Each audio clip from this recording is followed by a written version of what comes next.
हमारे उद्धारकर्ता मांगते हैं, आमीन। Amen. We welcome you, Brother Philip K. Andrews, in this place. This is a wonderful time to have you this morning once again.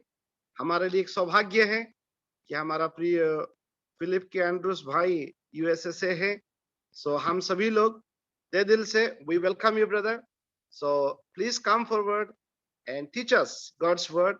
We thank you for your availability and thank you for teaching the wonderful lesson of Book of James. Thank you so much.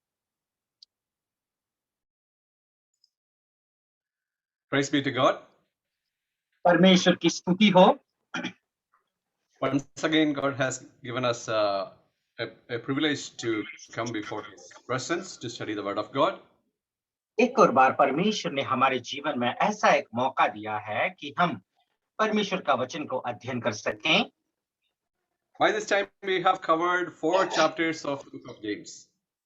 और अभी तक हम याकूब का पत्री से 4 अध्यायों को अध्ययन कर चुके हैं। Through the 4 chapters, 4th chapter, last 2 weeks when we have begun going through, और जैसे कि हम लोग पिछले 2 सप्ताह से जो चौथी अध्याय को हम अध्ययन कर रहे थे, there were 3 particular things we have learned. और 3 ऐसे मुख्य विषय जो हम सीख चुके हैं।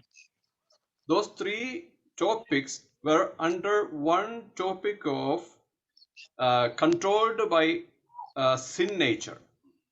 और उसमें जो विषय थी, उस विषय में हम लोगों ने देखा था कि एक व्यक्ति जो है पाप का स्वभाव से नियंत्रित होता है। Whereas when a person is controlled by his own self or his own sin nature, जब एक व्यक्ति अपने जो पुरानी स्वभाव या फिर पाप का स्वभाव से वो नियंत्रित होता है, तो first 10 verses James mentioned about the fruit of that the life which was controlled by self. और जो पहला 10 पद है, उन पदों में याकूब इस बात को दर्शाते हैं कि कोई व्यक्ति यदि पाप का स्वभाव से नियंत्रित होता है तो उसके जो है 10 तरह का फल उत्पन्न होते हैं। In a reverse mode, if we think about that, और उसका विपरीत दशा में विपरीत स्थिति से हम लोग यदि उसके विषय में यदि सोचें, तो when we compare the fruits of our character, जब हमारे स्वभाव के उन फलों के विषय में यदि हम तुलनात्मक तरीके से देखें, तो if we are producing quarrel, conflict, lust, friendship to the world, enmity to God, pride and envy, these kind of characters are coming from our life, यदि हमारे जीवन में यदि झगड़ा है, लड़ाई है, कामुकता है, इस संसार के लोगों के साथ, यदि संसार के साथ हम दोस्ती करते हैं, परमेश्वर के साथ दुश्मनी, घमंड और ईर्ष्या यदि रखते हैं, तो that means you are under the control of your own self. और उसका अर्थ यही होता है कि अपना शारीरिक दशा में है और वही शरीर ही आपको नियंत्रित करता है। But many of us may be thinking that we are not producing such kind of bad fruit. और हम लोगों में से ऐसे ही बहुत लोग सोचते हैं कि नहीं, मैं तो ऐसा कोई गलत फल को मैं मेरे जीवन में उत्पन्न नहीं करता। I am good, but my neighbor, my church member is doing like that. And if you are judging that brother or sister, और ऐसे सोचते होंगे, अरे मैं तो बहुत अच्छा हूँ, लेकिन मेरी जो सहकर्मी है, मेरा जो सहविश्वासी है, कलीसिया के वो भाई या बहन है, वो लोग ही गलत काम करते हैं। ये सोच रख करके यदि आप उन लोगों का यदि दोष लगाते हैं, विचार करते हैं, तो and here in the book of James, God is bringing the thought that you are still under the control of your own self. और यहाँ पर यदि देखें तो परमेश्वर का वचन व परमेश्वर खुद यही बात को साबित करते हैं, कहते हैं कि आप स्वयं नियंत्रित हो रहे हैं, आपका पाप आपको नियंत्रित करता है। And some of us might be thinking that I am not producing that much bad fruits. I am not judging others. I am living for myself, and I have a personal goal of personal profit. I have a confidence in my own self. I have my own way. If we are thinking like that, still the word of God says you are under the control of your own self. और यदि कोई व्यक्ति ऐसा सोचता है, अरे नहीं मैं तो ऐसा पाप नहीं करता, मैं दूसरों को न्याय नहीं करता, और मैं यदि तुम अपने आप को ही खुद स्वयं प्रेम करते होंगे, तो फिर भी परमेश्वर का वचन यही कहता है कि आप जो है स्वयं आपका शरीर आपको नियंत्रित करता है। So even if you are in one of these categories, you are under the control of self. So the word of God is bringing the thought that you need to be controlled by the Holy Spirit. और इसीलिए परमेश्वर का वचन यही कहता है कि हम यही सोच और विचार को यदि रखते हैं, तो परमेश्वर का वचन कहता है कि आपको पवित्र आत्मा से आपको नियंत्रित होना जरूरी है। So spiritual means controlled by the Holy Spirit. और आत्मिक रीति से नियंत्रित होना, उसका मतलब यही है कि पवित्र आत्मा के द्वारा नियंत्रित होना। If we are following all these steps and patterns of which is expected from a believer, that doesn't mean you are spiritual. और यदि आप मान के चलो कि ये सब कुछ को आप अनुकरण करते होंगे और ये सब बातों को तुम मानते होंगे, इसका अर्थ ये नहीं है कि आप आत्मिक है। Atmic or spiritual means you should be controlled by the Holy Spirit. आत्मिक होने का अर्थ यही है कि आप पवित्र आत्मा के द्वारा नियंत्रित होना, परिपूर्ण होना। Now we are going to the 5th chapter of the book of James. अभी वर्तमान में हम याकूब का पत्री उसका 5वां अध्याय की ओर जाते हैं। In the first 6 verses, Paul is dealing with the rich people of that Christian community.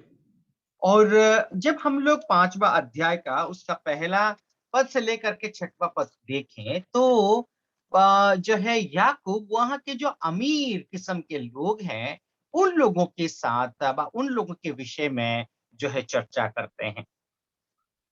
Even before we have seen some other verses, James mentioned about the rich people. और पिछले कुछ वचनों को हम लोगों ने देखा था कि वो जो वहां के अमीर व्यक्ति थे, अमीर लोग थे, उनके विषय में वो चर्चा कर रहे थे। In chapter 1 verses 9 to 11, chapter 2 verses 1 to 6, and again chapter 5 verses 1 to 6, James is bringing the same thought of rich people.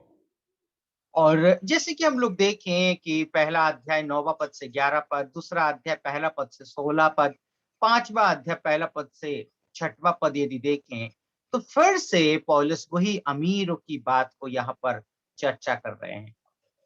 So we might have a thinking that why James is totally against these wealthy people. और हम लोग ऐसे सोच रहे होंगे कि क्यों याकूब अमीरों के खिलाफ हैं? Is wealth evil? क्या धन बुरा है? Is God against the rich? क्या परमेश्वर अमीरों के खिलाफ है? Can I be more spiritual if I am poor? क्या मैं गरीब हो जाऊं तो मैं बहुत आत्मिक हो जाऊंगा क्या? So we need to consider what Bible says about wealth. और हमें सबसे पहले परमेश्वर का वचन से हमें देखना है कि उस धन के विषय में बाइबल क्या कहती है। When we go through the Old Testament, many of the godly people were rich people. और जब हम पुराना नियम के ओर जाते हैं, तो बहुत सारे अमीर लोग वे परमेश्वर की भय और भक्ति मानने वाले लोग। In the book of Job, we see God really approved Job, but he was a rich man. और हम लोग यदि पुराना नियम में याकूब के आयुब के विषय में देखें, तो आयुब का जीवन को परमेश्वर सराहते हैं और देखें कि आयुब तो एक अमीर व्यक्ति था, And in the Old Testament, God selected Abraham from the Gentile nations, and this selected Abraham was a really wealthy person. और आप देखिए अब्राहम का जीवन को विषय देखें, परमेश्वर ने अब्राहम को चुना और अब्राहम बहुत एक अमीर व्यक्ति था। And also, God has blessed many people with the earthly blessings too. और परमेश्वर ने बहुत सारे लोगों को जो संसार की धन और दौलत से परमेश्वर ने आशीषित किए हैं। In the book of Proverbs, in many verses, Solomon is bringing this idea that it is wealth is a sign of God's blessing. और जो है पुराना नियम में यदि देखें, सुलेमान इस विषय को लेकर के आते हैं कि जब धनी होना उसका मतलब ये है कि परमेश्वर की ओर से आशीष मिलता है। And that is Old Testament. और ये तो पुराना नियम का विषय है। Now, when we come to the New Testament in 2 Corinthians chapter 12, verse 14, जब हम नया नियम में आते हैं, दूसरा कोरिन्थी उसका 12 अध्याय और 14 पद, can we just read that passage?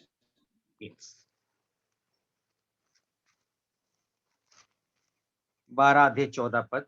सो यहाँ पर इस तरीके से हम लोग देखते हैं, देखो मैं तीसरी बार तुम्हारे पास आने को तैयार हूं और मैं तुम पर कोई भार ना रखूंगा, क्योंकि मैं तुम्हारी संपत्ति नहीं वरन तुम ही को चाहता हूं, क्योंकि लड़के वालों को माता पिता के लिए धन बटोरना ना चाहिए, पर माता पिता को लड़के वालों के लिए। Here, some people are wealthy, and Paul is telling that I don't want your wealth, but I want you. And that means there were wealthy people in the churches. और हम लोग देखते हैं कि पौलुस यहाँ पर इस विषय को कहते हैं कि मुझे तुम्हारा धन और दौलत नहीं चाहिए, लेकिन इस बात को हम लोग समझते हैं कि तुम अपने लिए कमाओ, और हम समझते हैं वहां पर कुछ अमीर लोग भी थे। So in the New Testament also there were many wealthy people like Joseph of Arimathea or some other people also that are mentioned in this New Testament. So that और हम means wealth is not bad in itself. और यदि देखें तो फिर Joseph अरिमतिया था और बहुत सारे नया नियम में बहुत सारे ऐसे लोग हैं, वे अमीर थे। उसका अर्थ यही है कि धनी होना कोई गुनाह नहीं है।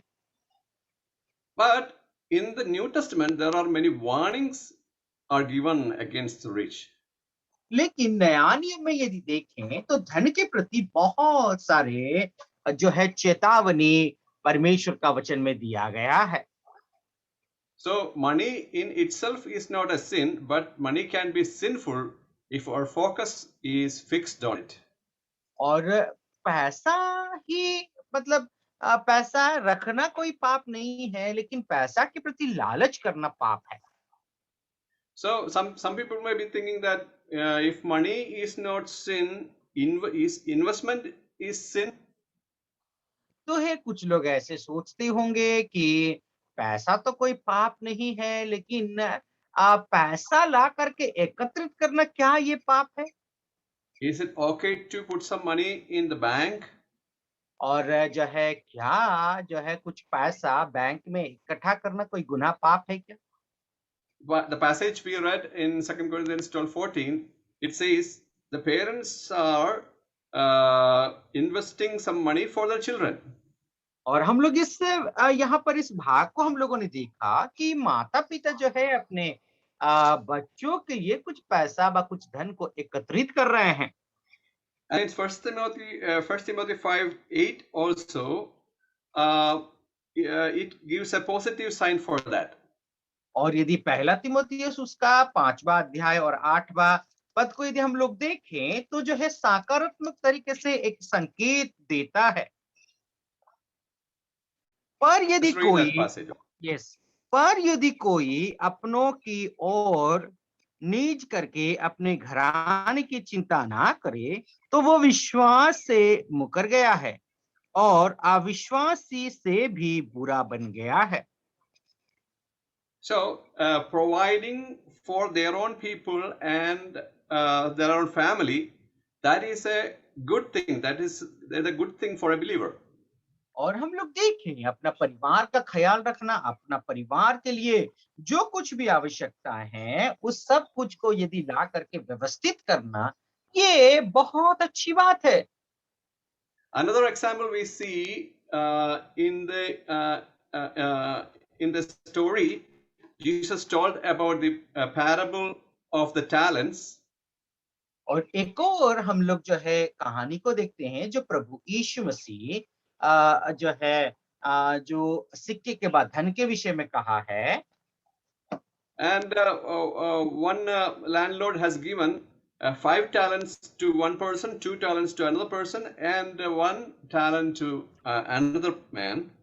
और जैसे कि प्रभु यीशु मसीह वहां पर दृष्टांत दे करके कहते हैं, एक धनी व्यक्ति था, जो धनी व्यक्ति जो पहला व्यक्ति था उसको 5 सिक्के दिए, दूसरा व्यक्ति को 2 सिक्का और तीसरा व्यक्ति को 1 सिक्का दे दिया। And you know the story, but the person who got the 1 talent, he just digged it, and when the landlord came back, he just gave it back to him. और हम लोग देखते हैं कि जो आखिरी व्यक्ति था, वह तीसरा व्यक्ति, जो एक ही एक सिक्का उसको मिला था, वो व्यक्ति ने क्या किया ना, उस सिक्के को जो है जमीन पर उसको दबा करके दफना करके रखा। जैसे ही उसका जो मालिक आता है, फिर से वही सिक्का को वो वापस कर देता है। And the master said, you should have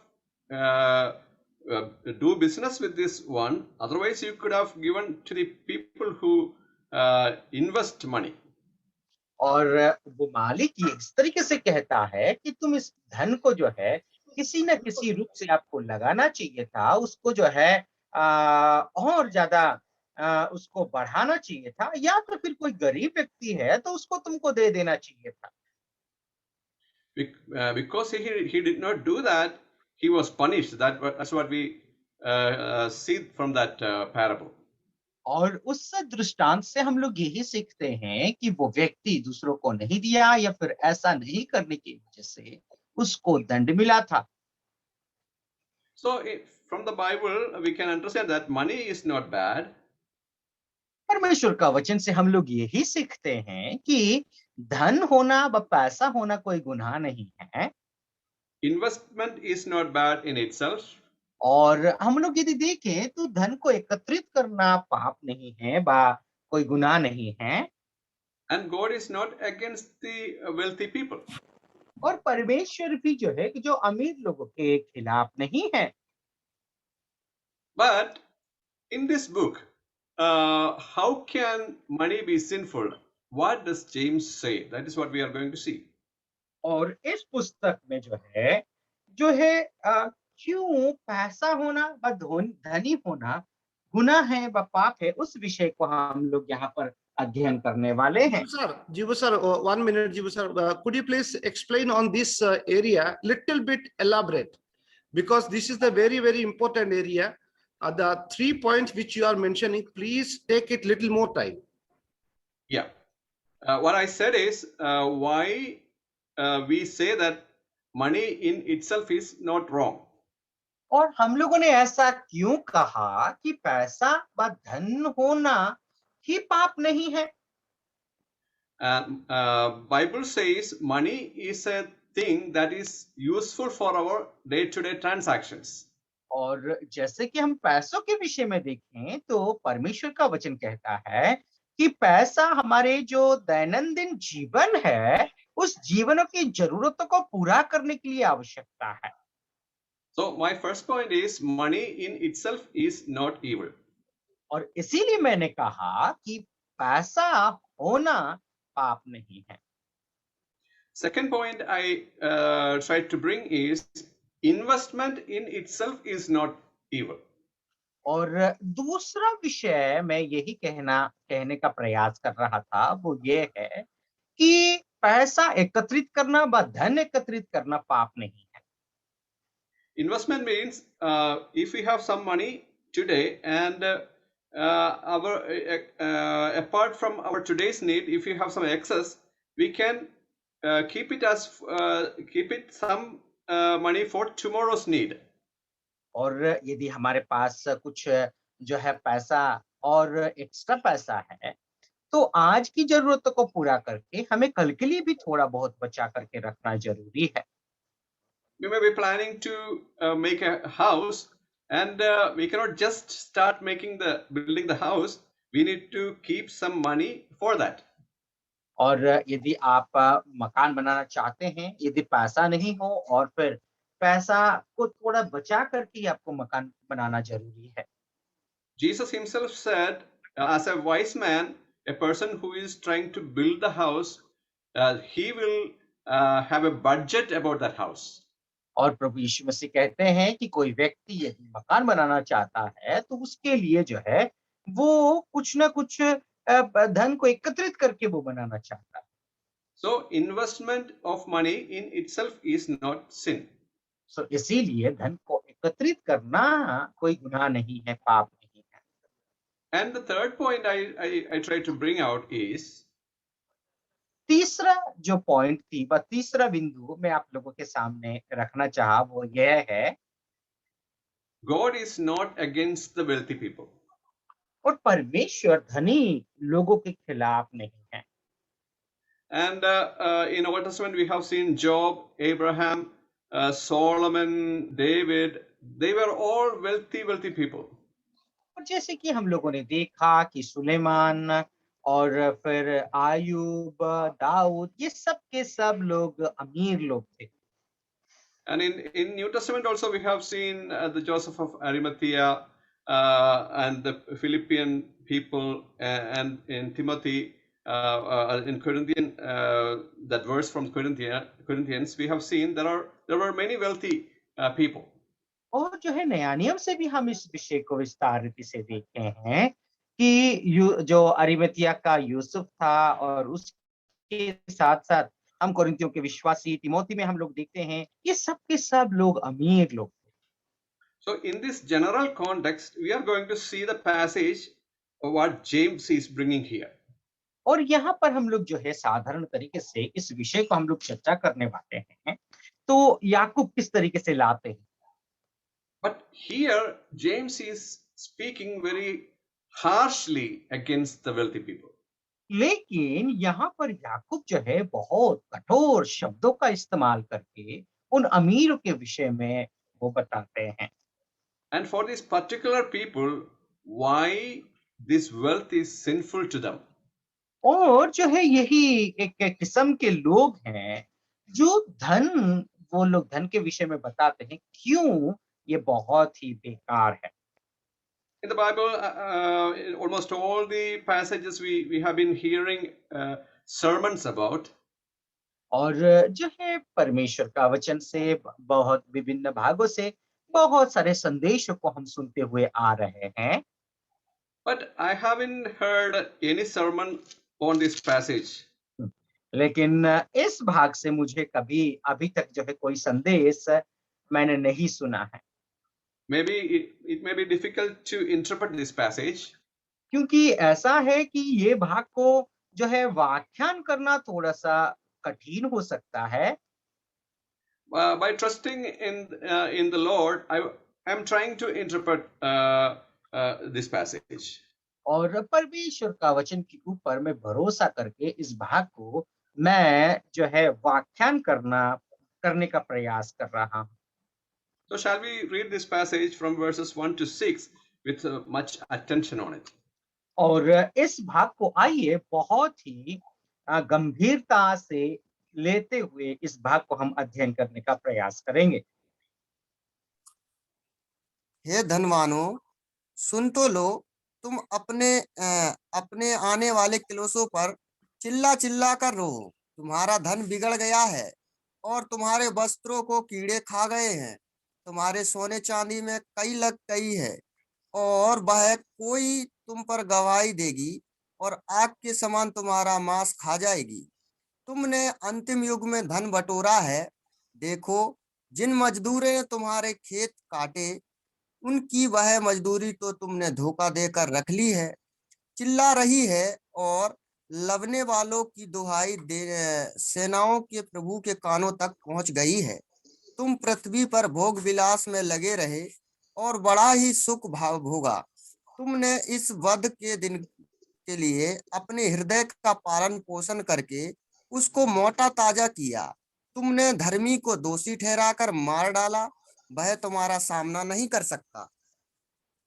See, very sharp and very hard words are used to mention about these wealthy people. आप देखिए यहाँ पर बहुत ही कठोर और कठिन शब्दों को अमीरों के लिए इस्तेमाल किया गया है। Why James is using those words for them? और यहाँ पर याकूब ऐसे शब्दों का वो क्यों इस्तेमाल करते हैं? In the verse 4, we have seen how did they make the money. और चौथा पद में हम लोग देख सकते हैं कि वे लोग पैसा कैसे कमाए हैं। They were big landlords. और वे सबके सब लोग जो है वो बहुत ही ज्यादा खेत वो जमींदार लोग थे। There were many workers working for them.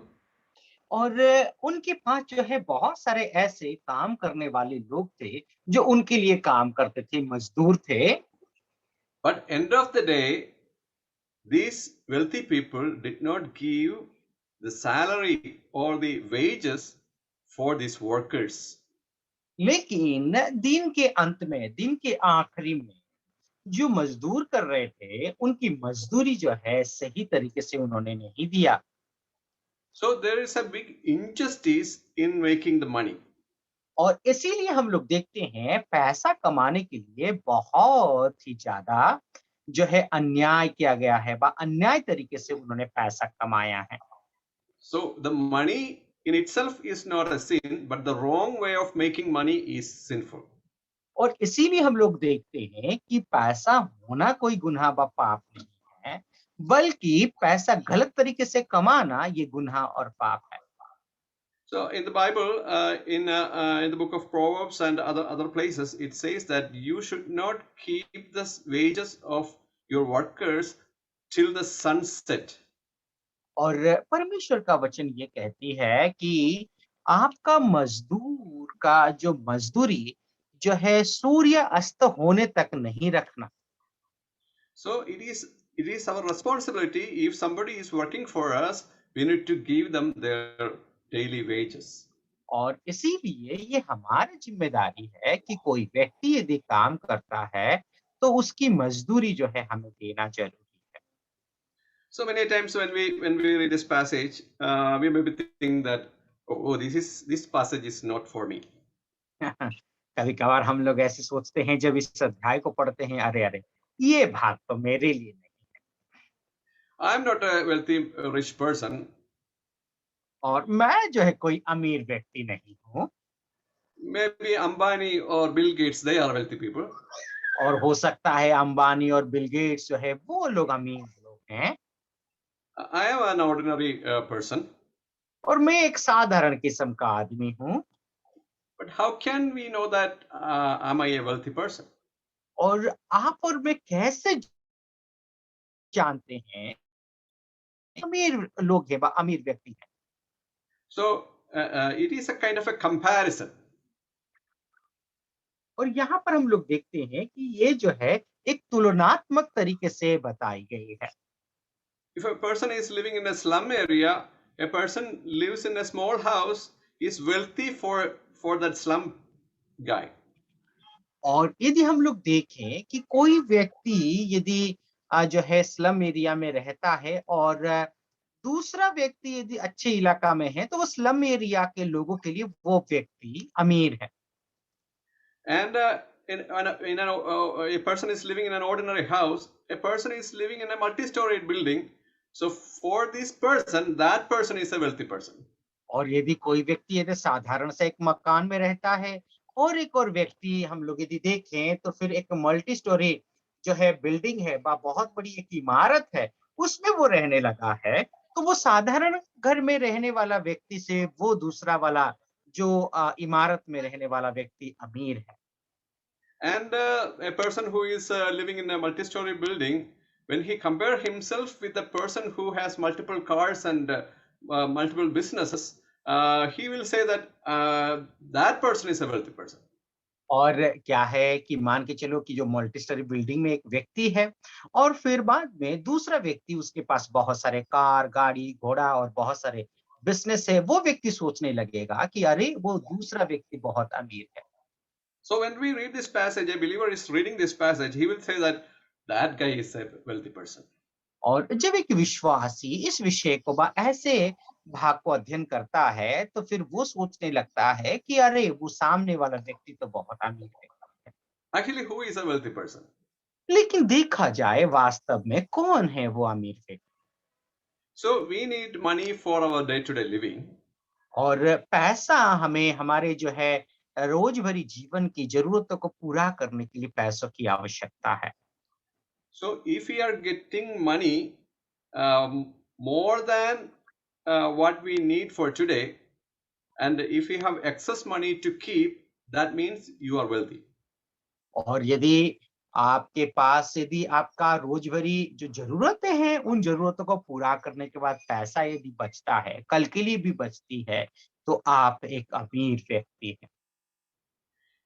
If you have income more than your expenses, basic expenses, that means you are wealthy.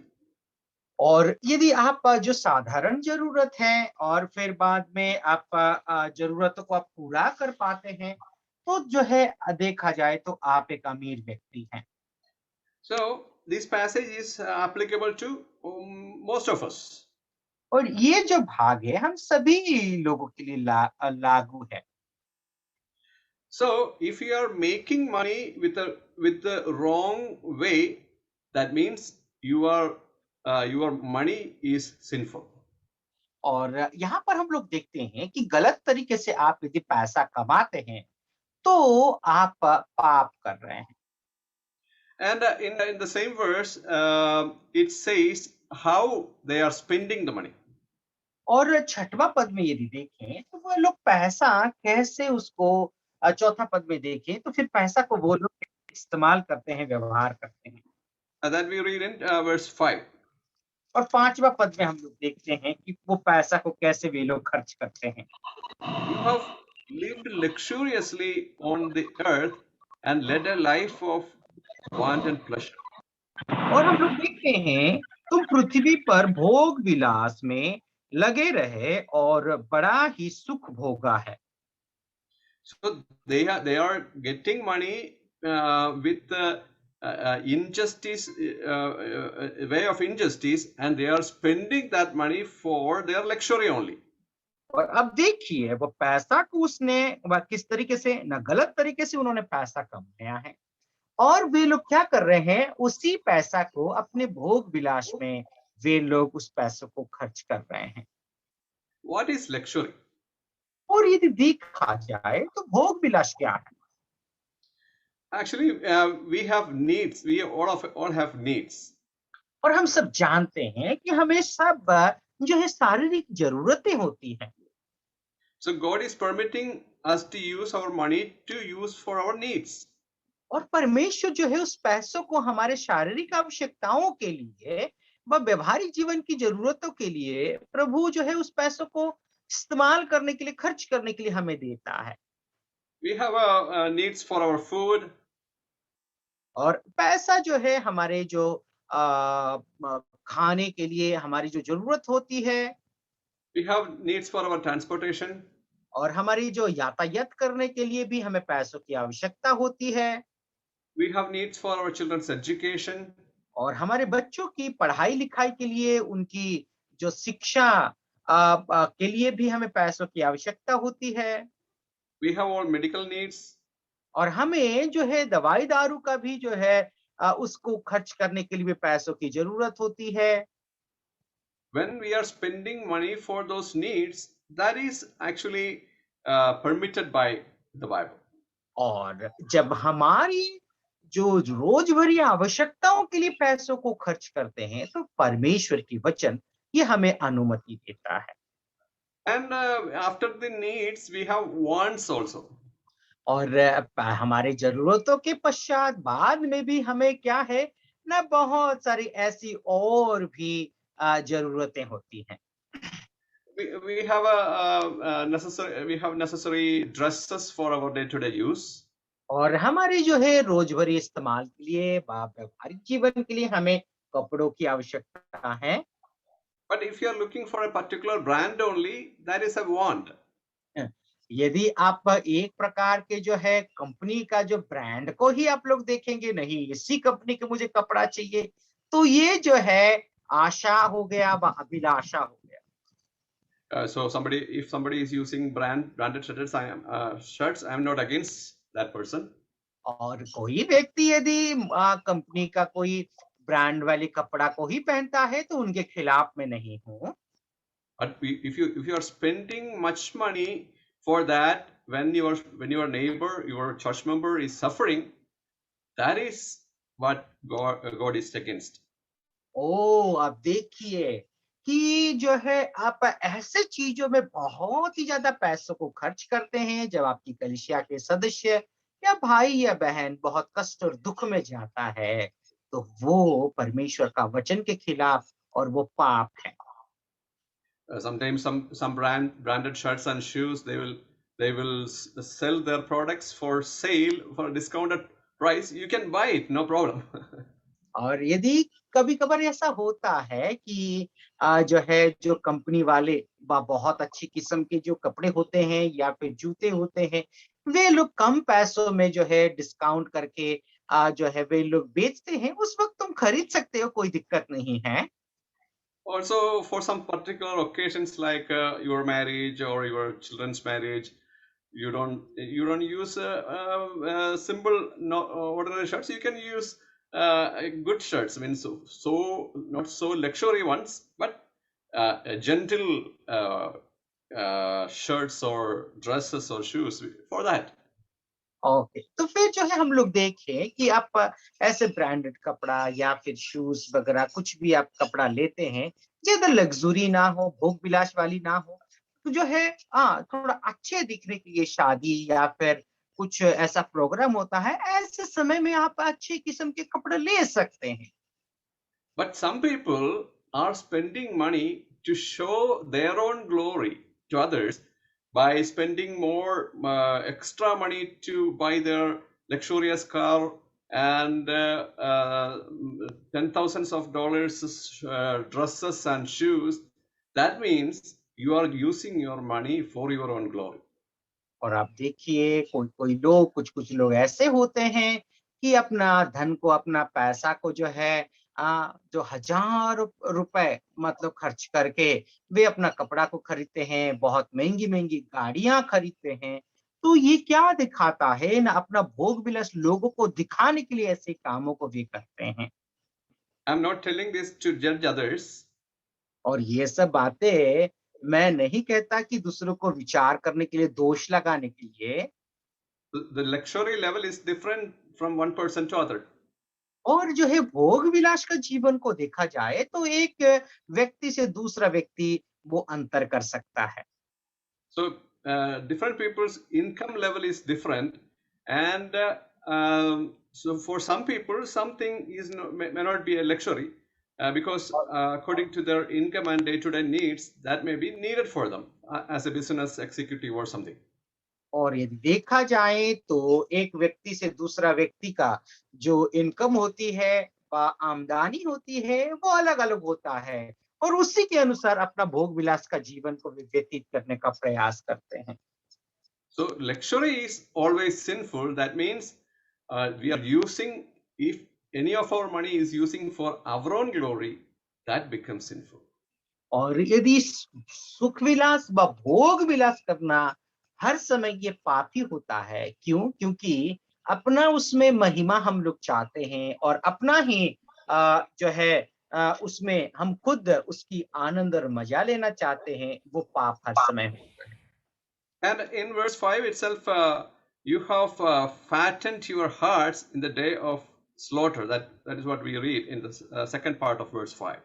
और 5वें पद के दूसरे भाग में इस तरीके से हम लोग देखते हैं, तुमने इस वध के दिन के लिए अपने हृदय को पालन पोषण करके मोटा ताजा किया है। So their inner attitude towards money is also wrong. और यहाँ पर हम लोग देखते हैं जो पाप के प्रति जो अंदरूनी एक सोच और विचार होती है वो भी गलत है करके इस बात को हम पढ़ सकते हैं। So if you are using wrong ways to make money, that is sinful. और हम लोग देखें यदि गलत तरीका को अपना करके यदि धन को आप कमाते हैं वो पाप है। If you are getting bribe for doing something and if you are making yourself wealthy, that means you are using wrong ways. और यदि आप कुछ पैसा को घूस ले करके जो है आप यदि उस पैसा को अपने लिए आप इस्तेमाल करना चाहते हैं वो भी पाप है। If you are spending wrongly your money, that is also sinful. और पैसों को गलत तरीके से आप खर्च करते हैं वो भी पाप है। If your attitude towards money is wrong, if you are seeing your money as your God, or if you are placing money as your first priority, that's also sinful. और पैसा को यदि परमेश्वर से भी बढ़ करके प्राथमिकता देते हैं, प्रथम स्थान देते हैं, वो भी पाप है। In Kerala there is a saying, don't live for food, but use food for your life. और केरला में एक ऐसी कहावत है कि खाने के लिए ही मत जियो लेकिन जीने के लिए खाना खाओ। In the same way, don't live for money. और उसी तरीके से पैसों के लिए ही मत जीना, but use your money for your daily living. और पैसों को अपने रोजमर्रा जीवन को व्यतीत करने के लिए आप उसको इस्तेमाल करना। So in the first point, wrong way of making money, we have seen they have used the exploitation of others to make money. और जो हमारी जो अध्ययन में पहली भाग में हम लोग इस तरीके से देखते हैं कि पैसों को गलत रीति से उन्होंने इस्तेमाल किया है और दूसरों को उन्होंने पैसा कमाने के लिए दूसरों को उन्होंने लूटा है। Also, they were misusing their power and influence for making money. और हम लोगों ने इस बात को भी देखा कि अपनी जो सामर्थ्य और शक्ति को और अपनी जो पद का गरिमा को गलत रीति से इस्तेमाल करके उन्होंने पैसों की गलत तरीके से उन्होंने पैसा कमाया है, इस्तेमाल किया है। I have heard about a believer who is a businessman. और मैंने एक विश्वासी के विषय में मैंने सुना है, वो एक व्यक्ति जो है व्यापारी है। And he is also a building contractor. और वो व्यक्ति जो है एक कॉन्ट्रैक्टर है जो मकान वगैरह का वो बनाते हैं। And once he got a quotation from the government to make a bridge in that village. और एक बार उसको जो है क्या है ना एक गांव की पुलिया बनाने की उसको कॉन्ट्रैक्ट मिली बा उसको कॉन्ट्रैक्ट मिला था। And he got that quote for saying, I don't know the exact amount, but I would say it is 10 lakhs. और उसका वास्तविक रूप से कितना उसको पैसा मिला था मुझे नहीं पता, लेकिन मान के चलो कि उसको 10 लाख रुपए मिली थी उस पुलिया को बनाने के लिए। And what he did is he made a subcontract for this building of bridge. और उसने क्या किया है ना उस पुलिया को बनाने के लिए एक और जो कॉन्ट्रैक्टर था उसके साथ उसने साठगांठ किया। And he gave this building contract for 8 lakh rupees. और उसने क्या किया है ना उस पुलिया को बनाने के लिए उसने 8 लाख में दूसरा एक व्यक्ति को उस प्रोजेक्ट को दे दिया। And the total building projects is the bridge project is done by the second contractor. और अभी क्या है, उस 10 लाख की जो पुलिया थी अभी दूसरा व्यक्ति ले लिया है, उसको 8 लाख में बनाना है। And this 2 lakh rupees he got in his pocket, this believer, without doing anything. और बिना कुछ काम किए हुए ही उसको 2 लाख रुपए मिल गया। See, that is unjustly he is making money. और अब देखिए वो गलत तरीके से वो पैसा को कमा रहा है। Shall we read Amos chapter 5 verses 12 and 15? आइए हम लोग आमोस की पुस्तक उसका 5वां अध्याय 12 और 15 पद को हम लोग पढ़ लेते हैं। 5 का 12 5 का 12 Yes. क्योंकि मैं जानता हूं कि तुम्हारे पाप भारी हैं, तुम धर्मी को सताते और घूस लेते और फाटक में दरिद्रों का न्याय बिगाड़ते हो। And 15 also. 15 पद भी, बुराई से बैर और बुराई से प्रीति रखो और फाटक में न्याय को स्थिर करो।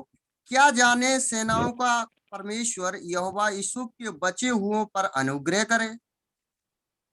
See, verse 12, it is clearly that they are getting bribe to make themselves wealthy.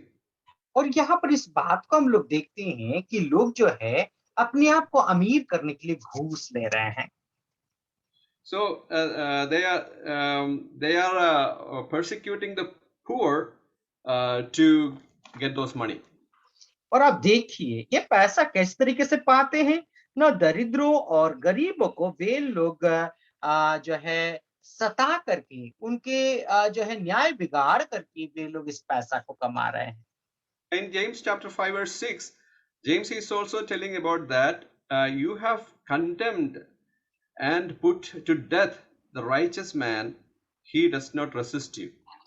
और आप देखिए जो है याकूब भी कैसे और किस तरीके से वो बताते हैं कि 6वां पद में यदि देखें, तुमने धर्मी को दोषी ठहरा कर मार डाला, वो तुम्हारा सामना नहीं कर सकता। इस तरीके से उन्होंने पैसा कमाया है। In chapter 2 verse 6 also, James is mentioning the same thing. और दूसरा अध्याय उसका 6वां पद में भी याकूब यही बात को बताते हैं। So if you have power and if you are misusing it to get money, that means you are making money in wrong ways. यार आपके पास यदि वो सामर्थ है, वो पैसा को आप यदि उस तरीके से आपका सामर्थ को इस्तेमाल करके आप पैसा यदि कमाते हैं, तो आप उस पैसा गलत रीति से कमाते हैं, पाप कर रहे हैं। In this world around, we may be thinking that they are so smart, they are getting bribed, they are deceiving the employer, they are deceiving the government, and they are making money. So people are thinking that they are so smart, but in front of God, they are sinful people. और यदि जब संसार के लोगों को यदि देखें अपने अपने कर्म क्षेत्र में, वे सब के सब लोग जो है लूट रहे हैं, दबा रहे हैं, और फिर बाद में उनका जो है पैसा को सही तरीके से वे लोग नहीं दे रहे हैं। वो अपने आप को सोचते हैं कि हम लोग जो है बहुत चालाकी और चतुराई से, और हम जो है बहुत ही बुद्धिमान है, उस बुद्धिमानी तरीके से पैसा हमने कमा लिया है। लेकिन परमेश्वर के सामने सब के सब जो है गलत ठहरेंगे, परमेश्वर उनका न्याय करेगा। As a second point, we have seen that wrong way of spending the money. और दूसरी बात को हम लोगों ने देखा कि पैसा को गलत तरीके से हम उसको खर्च करना। And in verse 3, we see that they are storing up their treasure in the last days. और अब देखिए तीसरा पद में हम लोग देखते हैं कि अपनी जो धन और संपत्ति व पैसा को अपनी आखिरी दिनों के लिए व अंतिम दिनों के लिए वह पैसा को वो बटोर करके इकट्ठा कर रहे हैं। In our introduction, we have seen that just investing money is not sinful. और हमारी जब इस विषय के ऊपर परिचय दे रहे थे, उस वक्त हम लोगों ने देखा था कि पैसा एकत्रित करना कोई पाप नहीं है। But sometimes investing money is sinful. लेकिन कभी कभार ऐसा भी होता है कि पैसा इकट्ठा करना, धन एकत्रित करना पाप है। You know, investing means if we have some money, extra money for today, and we are seeing that tomorrow or next month or next year we may be having this need, so I am keeping some money for that need. That means that is what investing means.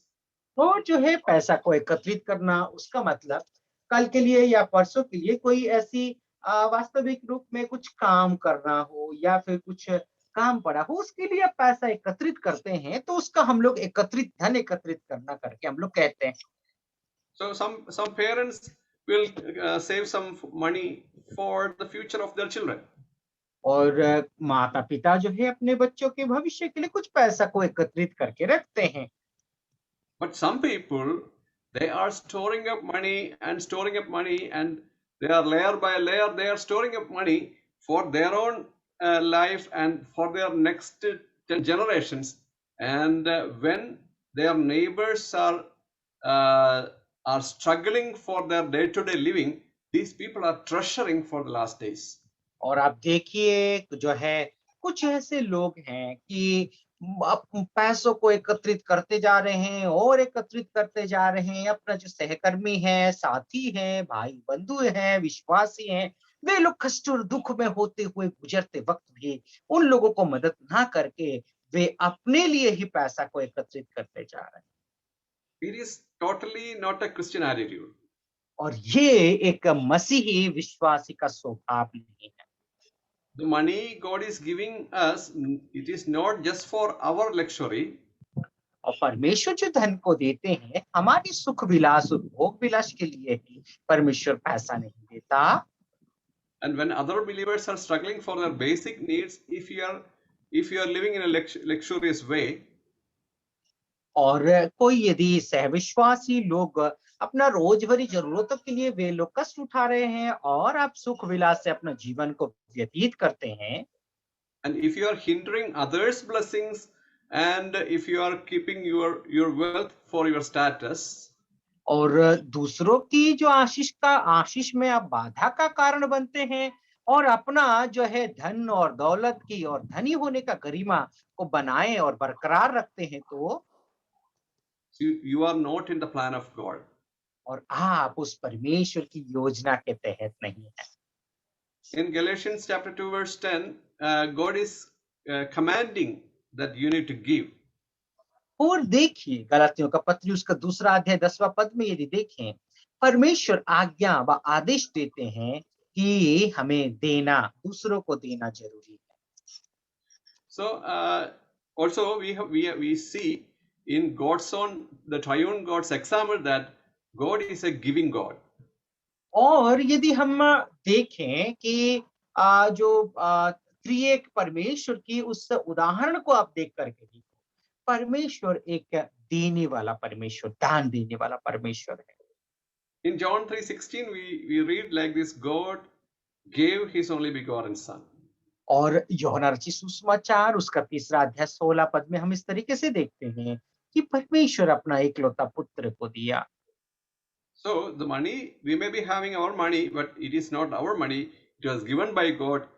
We have a responsibility to use our money for the blessing of others. और हम लोग इस तरीके से देखते हैं कि परमेश्वर ने आपको और मुझे जो एक अवसर दिया है और पैसा आपको और मुझे परमेश्वर ने दे रखा है, उसका मतलब यही है कि परमेश्वर आपको और मुझे एक जिम्मेदारी को दिया है। So wrong way of spending money is a sinful way of spending money. और यदि देखें कि गलत तरीके से पैसों को खर्च करना, ये एक पाप का एक स्वभाव है। And the third thing we have seen is the wrong attitude of towards money.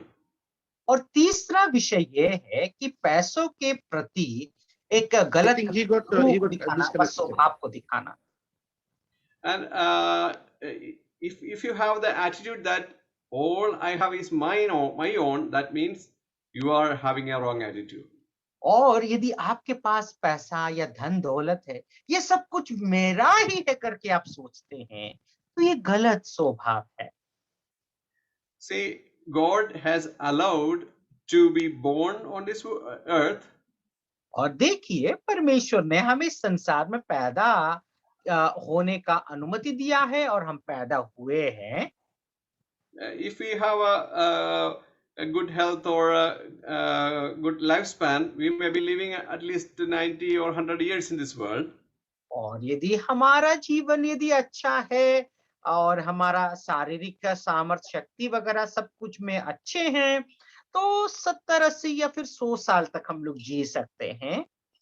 And all the wealth or the house or money we have is given by God to use those for the lifespan of our life on earth. और जो धन और दौलत जो कुछ भी प्रभु ने दे रखा है उन धन और दौलत को हमारा आपका जीने के लिए जीवन को इस संसार में अच्छे तरीके से व्यतीत करने के लिए प्रभु ने दिया है। We may be thinking that, oh, all those money is mine. और हम लोग यही सोचते हैं अरे ये जितना सारा धन और पैसा है ये सब कुछ मेरा ही है। But if the money is yours, when you are dying, when you are leaving this earth, you need to take that money with you. यदि वो पैसा आपका है आप मर रहे होते हैं मर रहे हैं तो मरते वक्त भी उस पैसा को आपको जो है आपको लेकर के जाना चाहिए। So no earthly wealth can be taken with you when you go away from this world. और ये जो संसार का धन है आप मर रहे होते हैं उस वक्त कभी भी उस पैसा या धन को आप लेकर के नहीं जा सकते हैं। One evangelist gave an example like this. और एक प्रभु का दास ऐसे एक उदाहरण को उन्होंने दिया था। He said when he goes to different places for preaching the word of God, जब वो विभिन्न जगहों में परमेश्वर का वचन को बस सुसमाचार प्रचार करने के लिए जाते हैं तो they will receive him in one of those houses. और जो है वे लोग क्या करते हैं ना एक परिवार में एक घर में उनको स्वीकारते हैं स्वागत करते हैं And they will give him one room.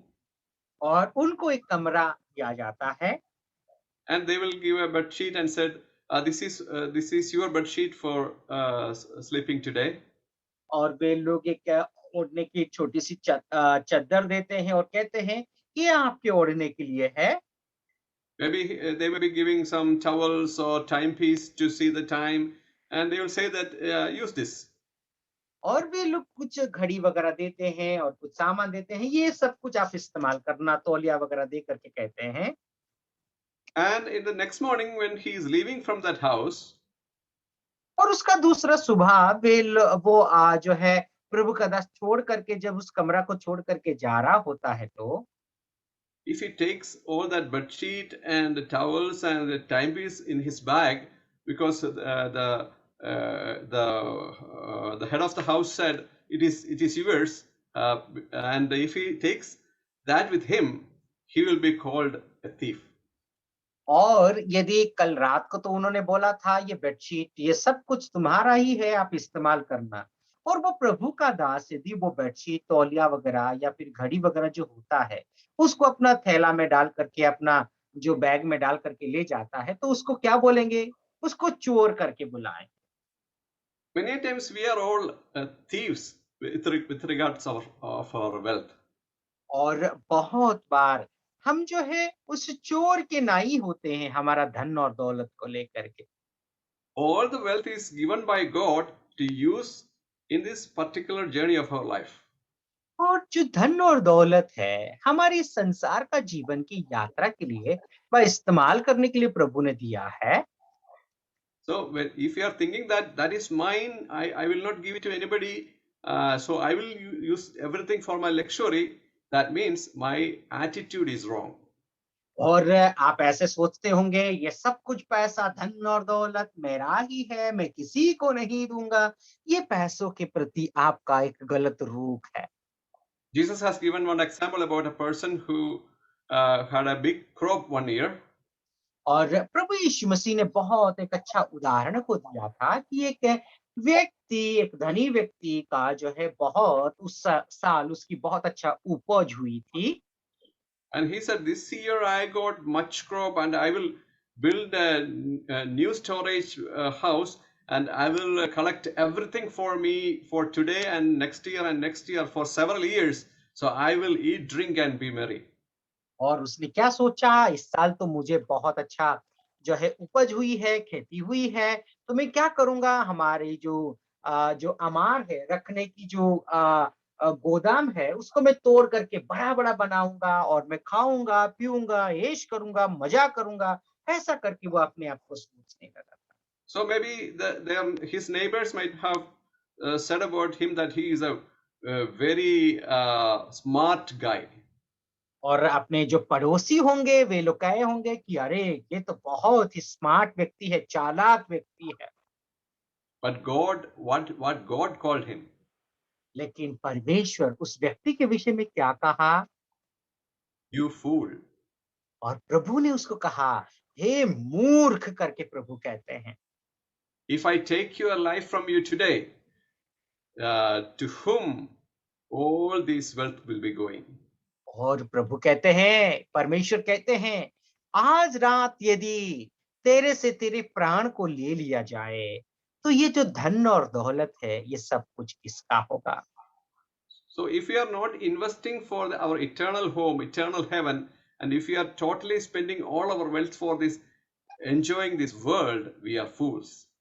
और देखिए, हम यदि हमारी अनंतता के लिए हम यदि धन को एकत्रित नहीं करते, हमारे अनंत जीवन के लिए उस धन को यदि नहीं बटोरते, इस संसार के लिए हम बटोरते रहते हैं और संसार के लिए ही खर्च करेंगे, तो हम परमेश्वर की नजर में हम मूर्ख ही हैं। So why James is very angry about these wealthy people? और याकूब ऐसे अमीर लोगों के लिए क्यों वो ऐसा गुस्सा दिखाते हैं, नफरत सा मन को दिखाते हैं? They are telling that they are believers, but they are making money in wrong ways. और वे अपने आप को तो विश्वासी तो कहते हैं, लेकिन वो पैसा जो है गलत तरीके से वे लोग बटोर रहे हैं।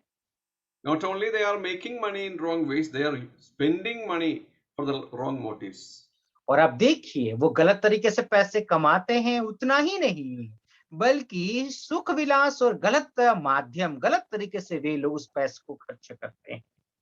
And not only they are spending for their own luxury, their attitude is that everything is mine, mine own.